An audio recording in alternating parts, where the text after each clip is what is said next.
We are live. Hooray! We're Yay. live. I love when that moment happens and we're live. It's like going live, and live. We connect with all of you. So we have a little bit of an announcement to make. We just released our very first web course, which is super exciting. Wouldn't you say, Greg? Yes, it is very exciting. It's been a long time coming. Yeah. We've been working on it, honing it, making sure that it is going to deliver you the utmost value. And it's all about remote work. And within that, we discuss productivity strategies and communication strategies that you can use, especially in your remote work setting, because a lot of us are going to continue working from home, working from anywhere, rather, in the foreseeable future. So this is something that we really felt strongly about. And what's great about it is that it doesn't only apply to remote work. The strategies that we teach you in this web course will also be easily transferable to when you go into the office, when your, work schedule resumes as it did a couple months ago. Yeah. So it's a really fun web course, and you can definitely check it out and leave us a review if it's you hosted desire. on Skillshare. We'll provide a link to it in the show notes here. Exactly. And we'll start to put a little more information about it on the channel, so it's easy to find. It's based off of a webinar series that we did for some pretty large, substantial clients who needed their employees to adjust to this work from home situation. Yeah. And as MD pointed out, what's cool about it is that it is broadly applicable. So the skills that you develop in that course really do apply to virtually any work environment that you'll be in the future. So we're pretty excited about it. Yeah. And that's enough on that, but we'll provide some resources for you to get to it. Exactly. So what about today? What's our topic for today? So today's topic is about ways of improving productivity and increasing our output. And so we can divide it into two sort of categories. One, just being productive with your 9 to 5 or with your side hustle, or maybe you've taken the plunge and started your own thing. Kudos if that's the case. But then the other side of that too is if you're more of a creative type and your job is to create content or create some masterpiece or whatever it might be, how do you get out of that creativity desert, which is what I like to call it, because that's how it feels when you're in this like drought. The creative fluid is not like coming to you. It's not flowing. Yeah. So what do you do in that case? Because that's also a type of productivity, right? Creativity is almost like a subset of that. So that's what we're talking about today, increasing productivity in a nutshell. Yeah. And it's very important, obviously, because, what is productivity? In my mind, productivity is the ability to get more done in a fixed amount of time. And I've always held that very close to heart because I'm very time sensitive, right? And so, as she knows, I'm constantly figuring out, okay, how long is this going to take me? How long is it going to take me? And to the extent that I can get things done faster, more efficiently, I have a lot more of my day free to do other things that I want to do. And so for me, productivity is about getting as much as I can done in a certain amount of time. But I think what's nice is you brought up the other side of productivity, which is for some people, it's more about just being able to get stuff done. Because if you're in this creative desert, as you're saying, you want to be productive and you have all the time that you need, but you're having trouble getting there. You just, for some reason, the ideas aren't coming, the thoughts are just not flowing. So I think, you can take either position on what productivity means to you. In either context, I find that the strategies we discuss in the video that you released the other week and what we're going to discuss today are very, very relevant. Exactly. Yeah.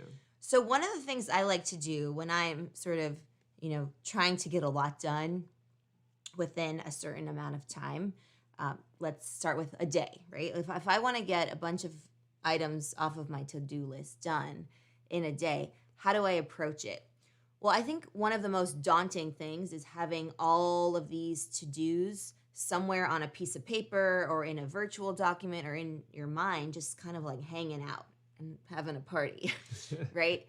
Um, so one way to kind of diminish that anxiety from having all these things floating around that you know you need to get done personally and professionally is to really come up with a game plan, right? So have some sort of plan of attack. For example, let's say today is Friday, right?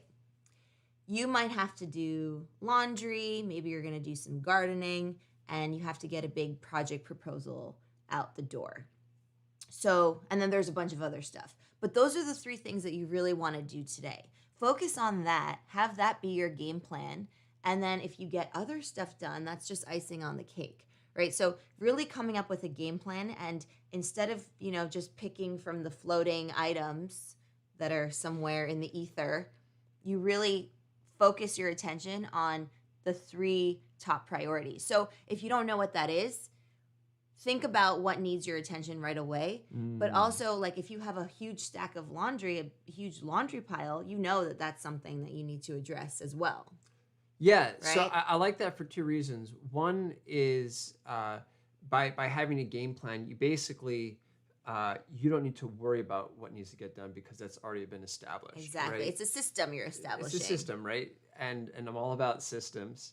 And by knowing ahead of time what it is you need to get done, you save some time and some cognitive load in terms of having to decide. Yes. And when it comes to that, developing that game plan the day before, I find is probably the most effective for me, because if you do it the day of, you're already starting to feel the pressure of the day weigh down on you, right? You're starting to feel, okay, oh shoot, it's already 9:30. What have I gotten done? What do I still need to get done? Right. If you instead spend the last part of your previous day setting up a game plan for the next day, you can go into that day and wake up feeling motivated and clear on what it is you need to get done. Exactly. So I really like the game plan, and I really like planning for that game plan the night before. The night before, or the day, the afternoon before, whenever you sort of are planning to sign off. You want to do right before you sign off. The second part of what I really liked about what you said was that you have 3 main things, right? Because one's probably not enough unless it's one very big specific thing. Right. In which case you should probably break it up. Break it into things, yep. But once you get past 3, right? If you have 5 or 6 or 8 things on your to-do list, it gets difficult because you run into that situation where you're working on one thing, but you have 7 more things to do. And so you try and rush that job, or maybe start to skip things, right? 3 is kind of like that sweet spot where it's just enough that it's going to keep you busy, but not so many that it's going to overwhelm you. Right. So I really like how you contain it to just those 3. Exactly. Right? And then if you get through them, sure, move on to the next thing.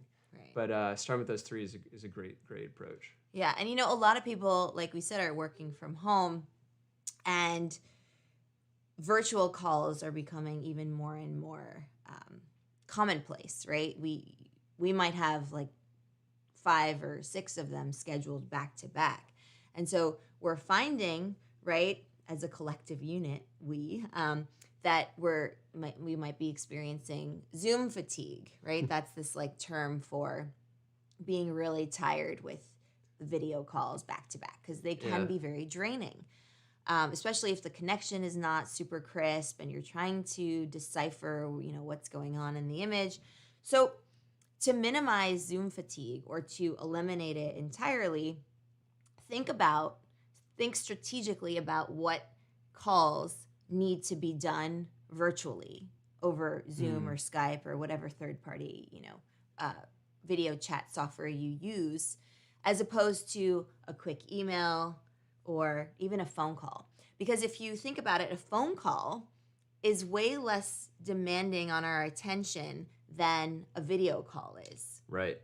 Because it's just fewer communication codes to sort of unpack. I would say less in a way. demanding on our brains, maybe. Yeah. I think you can have the same amount of attention, but you don't have to use as much of your brain to achieve that attention. Maybe. Exactly. So we find that we're less fatigued from it. Exactly, yeah. So think really about, and then in turn that will, take a hit to your productivity. So we don't want that to happen. So think about, what calls really do need to happen in a virtual way as opposed to a phone call or an email. And if you do have to do the virtual, really be as productive and efficient as you can with it, right?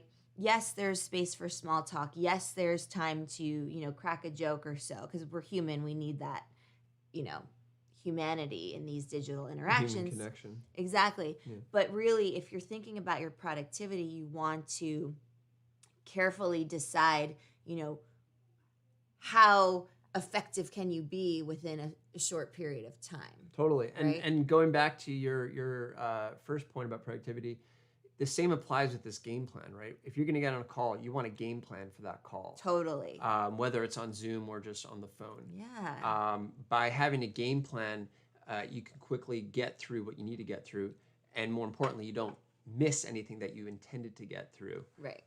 So game plans also apply to calls, and they can really help streamline the time that you spend. Because what's interesting with a call is it has a multiplying effect on time consumed, right? Mm-hmm. Because it's not just your time. Suddenly it's also the person on the other end of the call. Exactly. And if you're having a group call, then it's everyone's time, right? Absolutely. And so that's what I mean by multiplying effects. So the importance of using the time on those calls efficiently is very important. The same way we take these lives very seriously, because you all are listening, and we want to make sure we're using your time effectively as well, right? Absolutely. You're choosing to spend time with us, which we very much appreciate, and we want to make that as valuable as possible. And so with calls, you want that game plan going in so that when you're going through what it is you go through, you get through it all. You get through it all, in as concise a manner as possible. So that everyone can get on with their day. Exactly. You mentioned the fatigue with Zoom and any video call software, right? Skype, Microsoft has their own, so it was actually Adobe Skype Connect. is part of Microsoft. Yeah. Adobe Connect. Yeah. No one uses Adobe Connect, but I love how you keep bringing it up. It's out there. Just trying to be inclusive. Yeah. WebEx is a main one for a lot of big corporations. But in any event, what they've discovered is, and I think maybe it's WebEx. I can't remember who is launching this. What they discovered is that if you position people, the images of people, let's say you have a call with 20 people. Oh, so many. If you can position all their little images in this auditorium style view, somehow that's easier on our brains. As opposed to viewing everyone in gallery mode? Yeah, exactly. So gallery mode, it's when you have all of the participants, you can view them simultaneously. Right. So it's like one sort of grid of faces. And that's a lot of cognitive load. And your mind is all over the place because you're looking up here, then you're looking there and down here. Totally exhausting. Exactly. By doing this auditorium style, somehow it's easier on the brain, maybe because you can see them all in a more compressed way. Right. Well, I think what happens also is, when the speaker is taking their turn holding the floor, only their image pops up.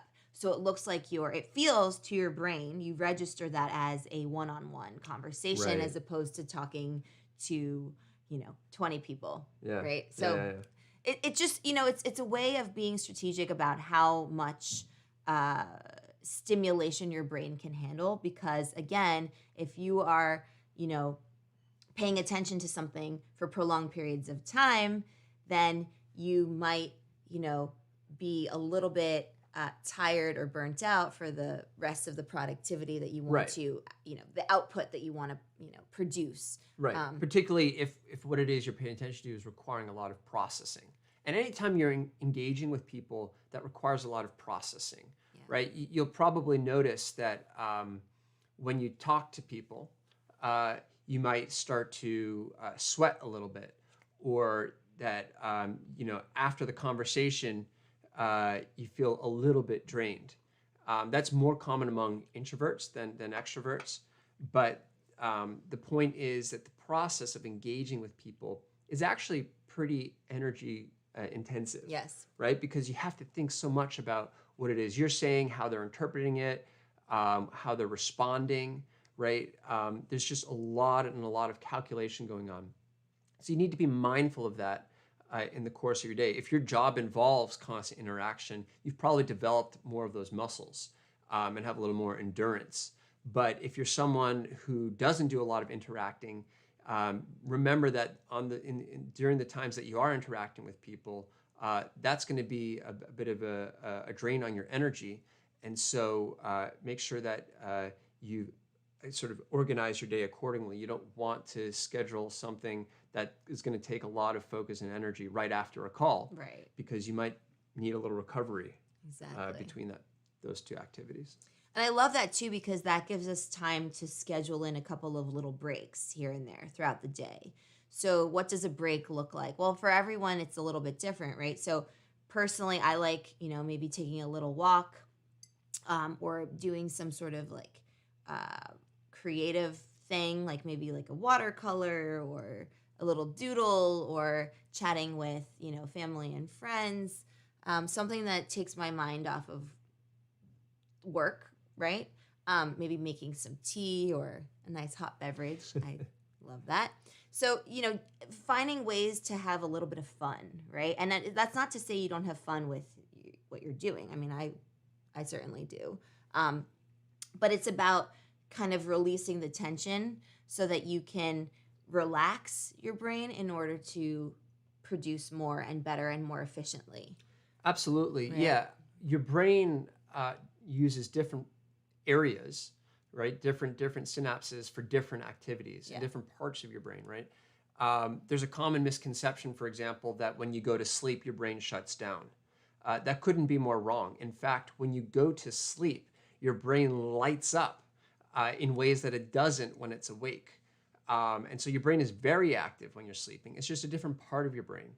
And so when you take a break, like you're suggesting, what you're doing is you're changing which parts of the brain that you use. So if you've been working on a proposal or you're putting together, a pitch deck in PowerPoint, you switch to, like you're saying, doing a little drawing, or talking to a friend, taking a little walk. Taking a walk. All of these things use different parts of your brain. And so whatever it was that you're using to put together that pitch, that gets a rest, and you instead use another part of your brain. So it's not about shutting it down so much as it's just stimulating different parts. It's very similar to weightlifting, right? If you're weightlifting and you want to be efficient with your time, you don't just do 5 sets of squats back to back. You do a set of squats, and then you weave in a set of deadlifts, which use more of the back of your leg, and then back to the squats, right? Or you do a bicep tricep flip. But the point is, you alternate the muscles, and when you turn them off and on again, you give them a little bit of break, and when they're back on, you can get the most juice out of them. Exactly. Yeah. So it's about switching gears. And yes, the time under tension can be very beneficial and boost our productivity, but there's also a place for adding some breaks here and there, and just, like a lever you switch on and off kind of thing, or switch rather. But I want to talk about the time under tension. So another strategy for boosting productivity is basically time under tension. And what by that, I mean coming up with... Speaking of gyms. I know, exactly. All these, workout analogies. What are you going to do? Something we enjoy. So, and hopefully it resonates with you as well. But the idea behind this is, okay, so to take it, maybe you can explain the exercise. Right. So behind that. In a workout context, time under tension means the duration of time under which your muscles are being stressed, right? So if you're doing 1 rep, during the contraction period and the release, there's time under tension. And then when you're not lifting the weight and it's just loosening your hand, there's no tension, right? Or when you're taking a break between sets, no tension. Exactly. So the time under tension is the time during which the muscle is contracted and doing the work. Right. And so sometimes if you, in the exercise context, the training context, if you are aiming for time under tension, you want to exhaust that muscle group within a certain amount of time. So maybe you're going to do, I don't know, burpees and then like jumping jacks back to back, right? Because that's kind of using similar muscle groups. So in the productivity context, the way I like to think about time under tension is coming up with a fake due date for something. Right. So maybe it's within that same day. So maybe you have a project proposal that you need to write and it's not really due until, a few months out from today. However, you really want to get the ball rolling with it. You want to start being productive with that project. So maybe for time under tension, you give yourself a fake due date of 3 p.m. that day, right? You give yourself a very constricted amount of space where you're going to push it so far. You're going to exhaust those brain muscles, right? And maybe your hand is going to start cramping too. Right. And so that's the way I like to think about time under tension in a productivity context, because it forces you to really focus. Right. Instead of, thinking, well, I have time, I'm going to procrastinate. Right. I have 3 months to do this. Well, yes, but if you want to be productive and see how far you can get, then push yourself. So right? concentrating the work into a discrete period of time. Yes. And making most of that. Yeah. I like that too, because what it does is it ensures that you're not going to burn out, right? You've set a clear start and end period, right? This is going to be my time under tension. And during that, I'm going to make the most of it, right? Being very deliberate to be as productive as possible. And then you know that there's going to be a break after that. And by taking that break, you give your mind a chance to recover. Right. And, the next time you get to something in that context, you'll actually be a little stronger too, because you've been through it and you've already done a few reps. Right. Right? And So you've developed the stamina and the endurance. The cognitive endurance. Yeah. Yeah. So try that out too, because that's a really fun way of ramping up your productivity. But what about, for the creative types that don't necessarily have anyone they report to, they want to produce, but maybe they find themselves in a creative desert, right? Like I like to call it. What do you do then? One of the things that I really like, and this is something that you brought to my attention years ago, it's a strategy that James Altucher uses. He's a prolific writer and James Altucher is sort of a what do you call it? A nonconformist lifestyle blogger. Very interesting guy. Yeah. A little wacky at times, but he's got some fun content if you want to give him a sample. So his way of getting out of that creative desert is by reading. And I don't know if he's a voracious reader by nature, like an innate reader in a sense. But his point is, if you just read and read and read and read, that'll really help you take your mind off of, not being able to produce something, and help you focus your energy on, these beautifully written books and, works of art, to get your mind in a good place again to then produce. And it's very similar to the video that we put out about being careful about your input, right, during those times, because you want to feed your brain and your soul with high quality input in order to then produce the output that you seek to produce. Yeah, right. I think reading can be a terrific way to rekindle the creative juices. We were talking before about how certain activities stimulate certain parts of your brain. Yeah. When you read, your imagination, right, the way that you're transported by the words and the narrative, stimulate your brain as well. And it's kind of like when you are basically, when people try to rejuvenate muscles in a hand, let's say you've become paralyzed, right?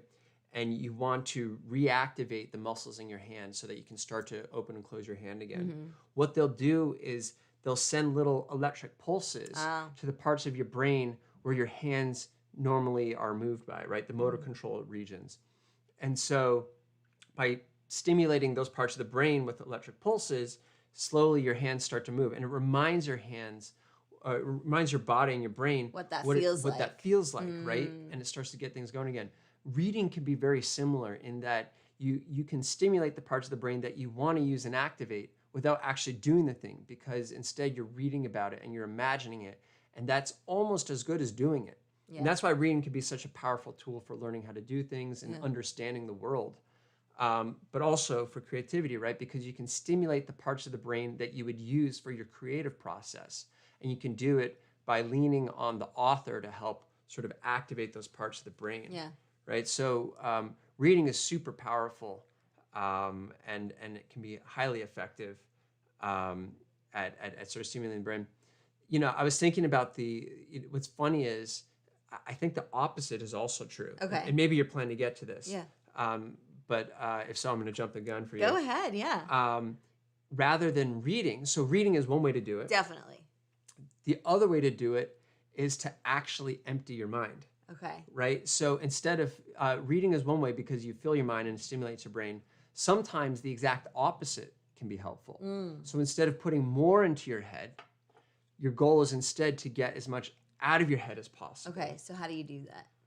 Well, the most conventional way to do it would be something like meditation, right? Okay. Something where... It's funny. I was going to get to that. Okay. Great. Okay. Wow. Yeah. Same right? wavelength. So, you know, clearing your head, and freeing up space for your body to just be present in the moment. Yeah. That can help your mind, because a lot of times creativity blockage has to do with there being just too much on your mind. Yeah. When there's too much, you can't. Thoughts racing. Yeah. Oh, it can get very overwhelming, right? When we have all these things that we're thinking about at the same time. Exactly. So if you can create some space for that, and allow your brain to relax, and return to a more specific focus, that can be very effective. I love that. Yeah. So some of the ways that I find, some activities I like to do when I need to. What did you say exactly? What was that? You can clear your mind. Yeah, clearing your mind. Yeah, give yourself emptying out your brain. Cognitive rest. Yeah, cognitive rest, diminishing cognitive load, pressing pause, basically. There are a couple of things I like to do. One of the things, is meditation. I think it's great. And I love, there's actually a specific meditation guide that I love.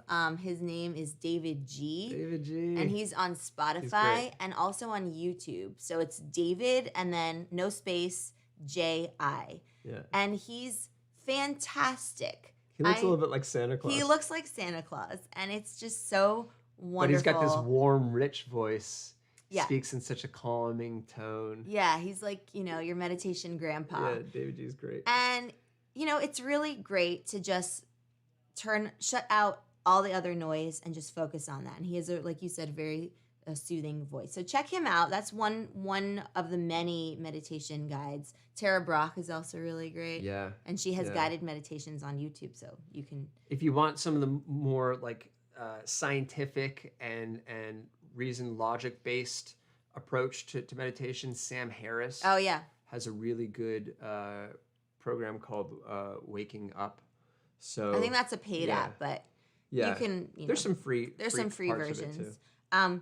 But doing things like going on a walk or even taking a shower. When thoughts come to you in the shower, it's because you're just relaxing. You're full on in like Zen mode, relaxation mode, or even doing something like putting the dishes away. Something really meditative and repetitive where it's almost automatic. You're not thinking about that activity. So, but it's still calming, right? Some people talk about, house cleaning and like, scrubbing their floors to really get that rest, right? Yeah. So your body's doing something, but your mind is kind of almost switched off, and allowing... At least switched off from the stuff that you're normally concerned with. I think that's a better way of describing it, because it's not like you're totally not paying attention, but it's more of that you're not stressed in the way that you might be if you're just sitting and trying to, like, you're stressing about not being productive, or you're not,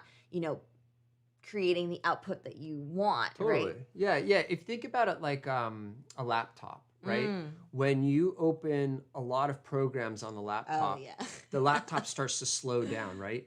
And it's not able to run any of the programs at all because it's got 15 going and they're all taking up RAM and CPU. And so the laptop starts to get really stuttery. The same thing happens to your brain, right? If you have a lot of applications open in your head, I'm working on this, I'm worried about that, I'm hungry, all these different things firing.